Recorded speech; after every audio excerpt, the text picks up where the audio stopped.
弟兄姊妹平安，每日靈修主嘅話就是力量，保守我哋免入試探。今日要讀嘅經文係彼得前書5章8節，務要謹守謹想，因為你們的仇敵魔鬼，如同吼叫的獅子，遍地遊行，尋找可吞噬的人。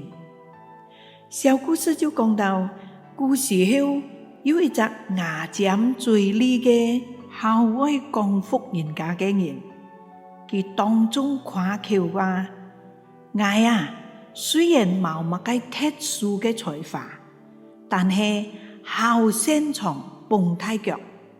生平有一隻志願，我立志愛將1000擔高帽仔帶俾我最先遇到嘅1000隻人。今仔我既然送出去999擔，只剩下最後一擔啦。有一位長者聽到之後搖搖頭講：我偏偏唔信，你愛最後一擔用乜嘅方法都帶唔到我嘅頭上。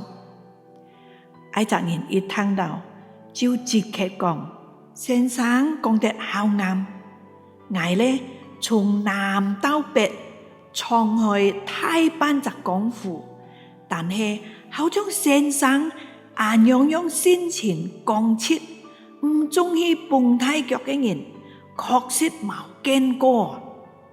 一隻長者當下洋洋得意嘅講：你真算得上係了解我嘅人啊！呢隻人就即刻哈哈哈大笑。我日最後一擔帽仔啱啱就送俾先生你咯。我就一齊嚟默想，長者一時唔察覺，也俾人家帶去高帽仔。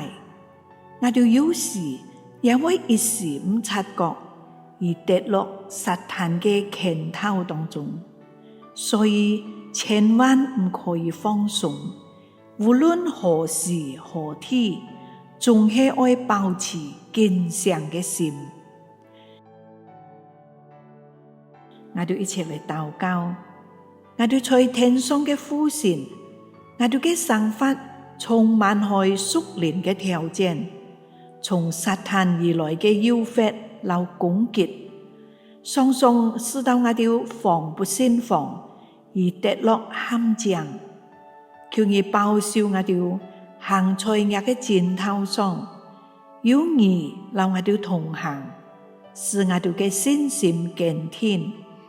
求聖靈充滿我哋，幫助我哋時刻堅強，也時時監察自家，唔讓我哋跌落撒旦嘅詭計，反而愛靠主得勝。禱告係奉主耶穌基督嘅名，阿們。